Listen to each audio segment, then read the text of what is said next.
करोड़ों दरूद नबी पाक सल्लल्लाहु अलैहि वसल्लम की ज़ात मुबारक पर। मैं हूं आपका मेज़बान एडवोकेट आतिफ और आप देख रहे हैं मेरा यूट्यूब चैनल आतिफ पाकिस्तानी अल वकील। आज हम जिस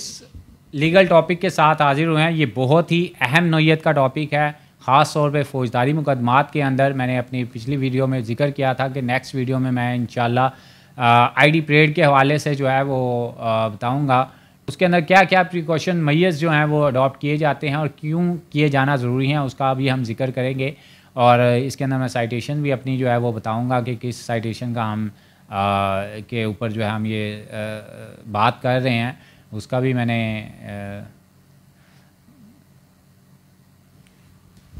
बहरहाल अभी तक जिस व्यूवर ने जो है मेरा चैनल सब्सक्राइब नहीं किया तो वो ज़रूर सब्सक्राइब कर लें, ताकि इसी तरह की जो जजमेंट्स हैं या कानून जो है वो उनकी वीडियोस जो है वो उनको बर वक्त मिलती रहा करें। और ख़ास तौर पे नए वकला हज़रात जो हैं वो ज़रूर जो है चैनल सब्सक्राइब करें, ताकि उनको इसी तरह कानून का जो है वो पता चल सके और उनको गाइडलाइन जो है वो मिल सकें।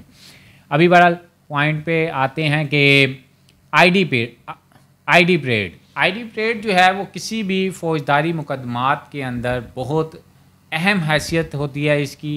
तकरीबन रीढ़ की हड्डी की हैसियत कह लें कि इसके ऊपर डिपेंड कर रहा होता है। कई मरतबा कई कंप्लेनेंट्स के जो केस होते हैं उसकी तमाम तर जो उसका मरकज़ होता है, कई मरतबा ये आइडेंटिफिकेशन परेड जो है वो बन जाती है। तो इस हवाले से honourable supreme court of Pakistan ने जो है एक बहुत ही अच्छी जजमेंट जो है वो उसके अंदर जो प्रिकॉशन मैयर्स जो हैं बेसिकली वो लिए जाने क्यों ज़रूरी हैं, अगर वो नहीं लिए जाते तो उस आइडेंटिफिकेशन परेड का जितना भी अमल होगा उसकी क्या कानूनी हैसियत होगी, इस तमाम का भी मैं जिक्र करता हूँ। बेसिकली आइडेंटिफिकेशन परेड जो है वो शनाख्त परेड होती है। शनाख्त परेड अब किसकी? जो मुल्ज़िम होता है, ठीक है। अब मुल्ज़िम की शनाख्त परेड जब करवाई जाती है, वो जो विटनेसेस होते हैं, कई मरतबा बाज़ औक़ात कंप्लेनेंट हैं भी वो आईडी परेड जो है वो करनी होती है, जहाँ पे नामालूम अफराद की हद तक जो है वो FIR जो है वो करवाई जाए। तो लेकिन नामालूम अफराद के ख़िलाफ़ FIR करवाई गई, उसके बाद जब आईडी परेड की बारी आती है तो आईडी परेड के होने से पहले FIR नामालूम अफराद के ख़िलाफ़ कटवाने के बाद से लेके आइडेंटिफिकेशन परेड के दरमियान तक जो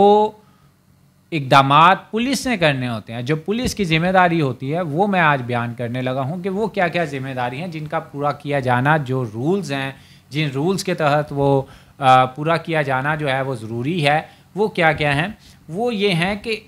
बेसिक पर्पज़ ये होता है कि उस मुल्ज़िम को जिसको अलेज किया जा रहा है उस FIR के अंदर, उसको कंसील किया जाए, उसको छुपाया जाए कंप्लेनेंट से या विटनेसेस से। अगर कंप्लेनेंट ने करनी है तब, या फिर अगर विटनेसेस ने करनी है तो फिर भी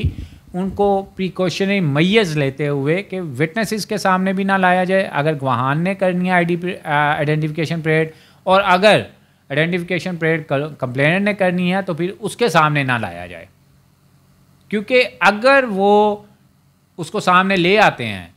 तो फिर वो आइडेंटिफिकेशन परेड के रूल्स एंड रेगुलेशंस के ख़िलाफ़ है।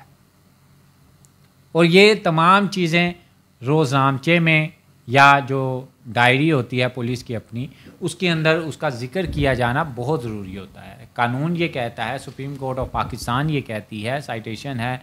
PLJ 2010 SC page 986, appellate jurisdiction में honourable supreme court of Pakistan ने ये तमाम रूल्स जो हैं इनको इंटरप्रेट किया है कि अगर वो प्रिकॉशनरी मैयर्स जो हैं वो अडॉप्ट नहीं किए जाते, जो कि किए जाने ज़रूरी थे, जिनका रोज़नामचे के अंदर या डेली रजिस्टर के अंदर दर्ज किया जाना ज़रूरी था, अगर तो वो कर दिए जाते हैं तो वेल एंड गुड, फिर आइडेंटिफिकेशन परेड की जो है कानूनी हैसियत होगी। अगर आइडेंटिफिकेशन परेड के वो रूल्स एंड रेगुलेशंस को फॉलो नहीं किया गया, अगर वो मुल्ज़िम को कंसील नहीं किया गया, अगर कंप्लेंट ने करनी है तब, अगर विटनेसेस ने करनी है आइडेंटिफिकेशन परेड तो तब गवाहान से, तो फिर उस आइडेंटिफिकेशन परेड की कोई कानूनी हैसियत नहीं होगी। फिर मुल्ज़िम जो है इसी बात के ऊपर कई मरतबा एक्विट हो जाता है। तो आप अंदाज़ा करें कि इस आइडेंटिफिकेशन परेड के हवाले से जो रूल्स एंड रेगुलेशंस हैं कि उस मुल्ज़िम को छुपाया जाना कितना ज़रूरी है। वो अगर नहीं होता तो वो तमाम केस जो है उसके ऊपर बहुत बुरा असर पड़ता है। इन प्रिकॉशन मेजर्स को अडॉप्ट करना बहुत ज़रूरी है और इस साइटेशन के अंदर इसका कैटेगोरिकली बयान कर दिया गया है कि ये क्यों ज़रूरी हैं। ये मुख्तसरन वीडियो बताने का मकसद ये था, बनाने का मकसद ये था, आप नए वकला हज़रात जो है या जो व्यूवर्स जो हैं इस तरह की प्रपोजिशन का जिनको सामना करना पड़ रहा है, जो आइडेंटिफिकेशन परेड के उस मराहिल से गुज़रते हैं या जो गुज़रने वाले हैं, उनको पता चल सके कि ये रूल्स जो हैं वो कितने ज़रूरी हैं, या पुलिस वाले भी जो हैं उनको भी पता चल सके कि ये प्रिकॉशनरी मेजर्स कितने ज़्यादा ज़रूरी है आइडेंटिफिकेशन परेड के लिए। अगर वो अडॉप्ट नहीं किए जाते तो तमाम जो एक्सरसाइज होगी वो इंफ्रक्चर्स हो जाएगी। ये एक मुख्तसरन बताने का मकसद ये था